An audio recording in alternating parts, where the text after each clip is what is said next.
আমার গায়ের পোশাকটি এতটাই দামি যে পৃথিবীর কোনো মিলিয়নিয়ারই এই পোশাকটি কেনার সামর্থ্য রাখে না, এমনকি মুকেশ আম্বানি, বিল গেটস তাদেরও নেই।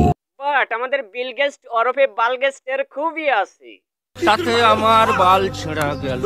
আপনার কি ছিড়া বা না ছিড়া সেটা এখন তো আপনার বিষয়, বাট সে যে সকলে তার ছিঁড়ে ছিঁড়ে কোটিপতি হয়ে গেছে এটা তো আর আপনি অস্বীকার করতে পারবেন না।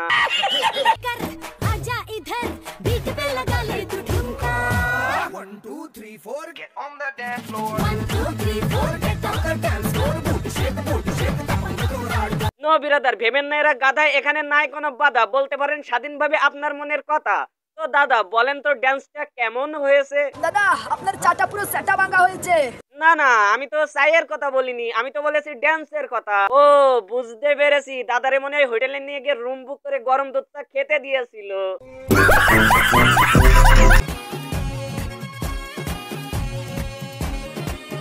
এখন অনেকেই বলবেন এরা মনে হয় আবাসিক হোটেলের রাতের কাস্টমার খুঁজতেছে বিশেষ সার্ভিস দেওয়ার জন্য। কি ঠিক বললাম তো? দেখেন আমি জানি না। আরে মারুফ ভাই, আপনি জানবেন কি করে? এরা তো দিন দিনে মানে নেট কাপায় আর রাতের বেলায় খাট কাপায়, না মানে টিকটক করে।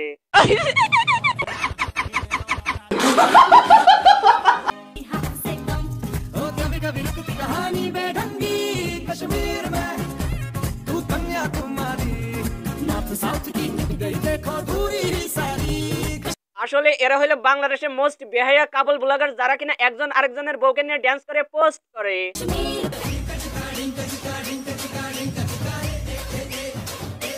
ব্যাপারটা হয়েছে এরা একসাথে বউ নিয়ে কক্সবাজার আইছে, আর যেহেতু একসাথে হয়েছে সেহেতু একসাথে করার অভিজ্ঞতা তো নিতে হবে। এখানে সিসি বলার কি আছে? আমি তো টিকটক করার কথা বলেছি। মানে আপনাদের চিন্তা ভাবনা এত নোংরা কেন রে ভাই? কি মানুষ রে বাবা। অবশ্য আপনাদের কোনো দোষ নাই, এর পিছনে একমাত্র দায়ী ওই ওরাই, কারণ ওরাই আপনাদের মাথায় এইসব চিন্তা ভাবনা ঢোকাইছে।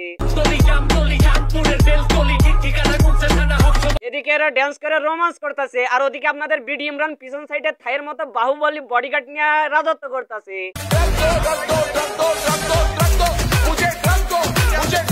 আসলে মানবতার ফেরিওয়ালা বিডি ইমরানের এতটাই মানবতা যে যখন ওবায়দুল কাকু দেশ ছেড়ে পালাইলো তখন তার বডিগার্ড গুলো অনাহারে না খেতে পেয়ে মরেই যাচ্ছিল। ঠিক তখনই বিডি ইমরান তাদেরকে আশ্রয় দিয়ে চাকরির ব্যবস্থা করে দিল। BD Imran best content creator. তা বলছি কাকু সকালবেলা হাগু করে এসেছিলেন তো? না মানে আমার কেন জানি মনে হইতাছে আপনাদের মাথার বুদ্ধি পাছায় চলে এসেছে।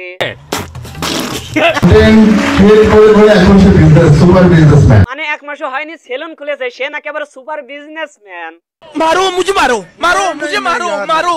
বাই দ্য ওয়ে, আমার মনে হয় বিজনেস কাকে বলে কাকু মনে হয় সেটা বোঝার জন্য তার চুল এখনো ওঠে নাই। তো বলছি কাকু ওই অ্যাওয়ার্ড গুলো ওদেরকে না দিয়ে ওই অ্যাওয়ার্ড দিয়ে আপনার যে জায়গায় চুল ওঠে সেই জায়গায় ঘষাঘষি করুন, দেখবেন আপনার চুল উঠে গেছে। ওশান ভিক্টোরি অ্যাওয়ার্ড এবং তার media partner magic Bangla TV, আমি ওনাদের কাছে যাই বলেন না কেন, কত বড় সেলিব্রিটি হলে বাসা থেকে রিসিভ করে 5 জন, আবার বাসায় দিয়েও আসে 5 জন, আর আমরা জীবনে করলাম কি ধন? আমার লাভ লস নেই, আমার লাইফটাই লস। আমরা আসলে ইয়াং জেনারেশনকে আমরা করতে পারি না, উৎসাহ দিই না। বিরাদার উৎসাহ আপনাকে দেই না আপনাদের বাড়িওয়ালাকে দেই না? আমার মনে হইতাছে কেন জানি এই অ্যাওয়ার্ড দেওয়ার পিছনে আপনার বাড়িওয়ালার চাপ আছে। কৃতজ্ঞ AP house super model of the year ভিডি সিজন 4 এর সকল কর্তৃপক্ষদের। হ্যাঁ ধরে নিলাম সে চুল ফেলাক আর মূল ফেলাক, যাই হোক সে একজন ব্যবসায়ী, বাট আলিপ লাইলার ডুপ্লিকেট লাইলা কেমনে অ্যাওয়ার্ড পায়?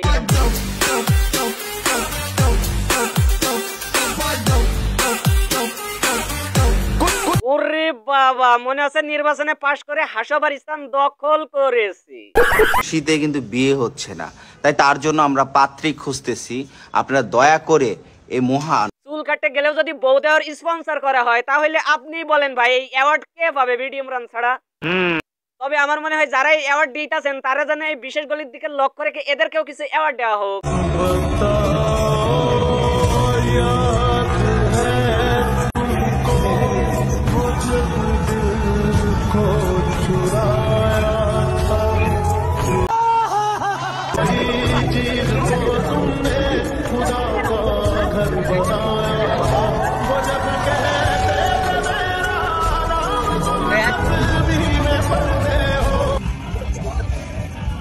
না মানে মানতেছি এরা মা বাপের অবাধ্য সন্তান, বাধাহীনভাবে বিনা প্রোটেকশনে বয়ফ্রেন্ডের সাথে ঘষাঘষি করে, তাই বলে কি এরাও অ্যাওয়ার্ড পাওয়ার একটা যোগ্যতা রাখে না?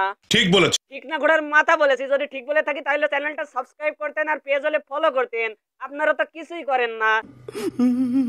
যাই হোক, দেখা হবে পরবর্তী কোনো ভিডিওতে। আল্লাহ হাফিজ।